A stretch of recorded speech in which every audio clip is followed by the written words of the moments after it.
Bonjour Yves Eklund. Bonjour. Vous êtes mathématicien, chercheur associé à la chaire Énergie et Prospérité de l'Institut Bachelier, ancien président de l'Université Paris-Dauphine. Alors, dans votre livre « Le syndrome de la grenouille, l'économie et le climat », vous avez insisté sur l'importance d'établir un taux d'intérêt écologique. Pourquoi créer un taux d'intérêt spécifique ? Parce que quand on parle d'écologie, ou plus généralement de réchauffement climatique, ou bien on parle de très long terme. Je prends un exemple, par exemple, quand vous construisez une centrale nucléaire à l'heure actuelle, eh bien, il faut que vous provisionnez le coût du démantèlement. Eh bien, mais ça veut dire que vous êtes en train de regarder à ce qui se passe dans 60 ans.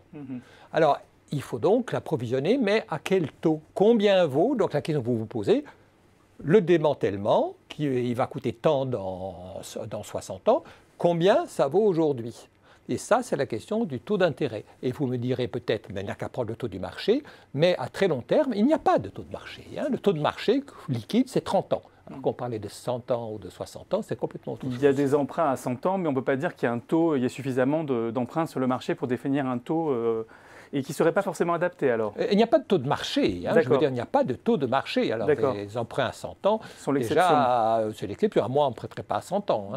Bien sûr. Alors, comment estimer la valeur appropriée, comme il n'y a pas de marché, de ce taux d'intérêt écologique, donc du très long terme? Quel est le prix du très long terme? Alors, comme il n'y a pas de marché, alors ça devient une décision. C'est un côté normatif, si vous voulez. C'est un choix. C'est un choix politique, etc.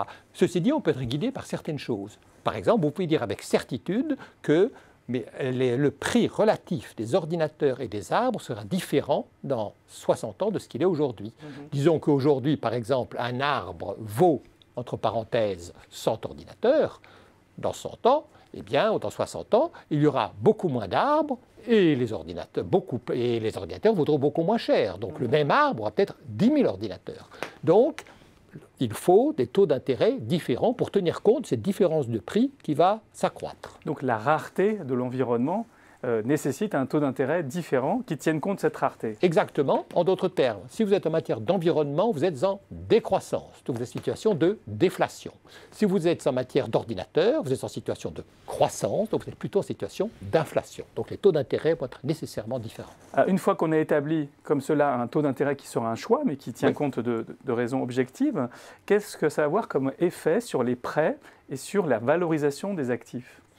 Ça veut dire que certains investissements verts, entre les investissements qui sont verts, entre guillemets, on va leur demander un taux de rentabilité financière beaucoup moins élevé que les investissements dans les secteurs bruns.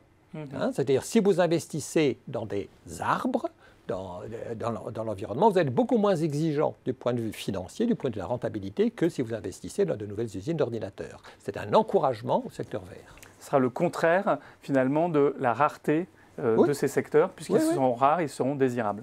Absolument. Et c'est pour ça qu'il faut donc fixer un taux d'intérêt écologique. Alors la différence, d'ailleurs, c'est pas tant... il ne faut pas raisonner en termes de valeur absolue, mais en termes de différence. Relatif. C'est-à-dire qu'il faut que le taux d'intérêt écologique soit plus bas que le taux normal. Et comme à l'heure actuelle, le taux normal est de l'ordre de 0 ou 1, il faudrait avoir des taux négatifs. Même qu'on arrive à des taux négatifs. Et oui, ce qui aurait été extraordinaire il y a 20 ans, mais maintenant, dans les emprunts d'État, ils le sont. Merci beaucoup Yves Eklund pour cet éclairage. Merci.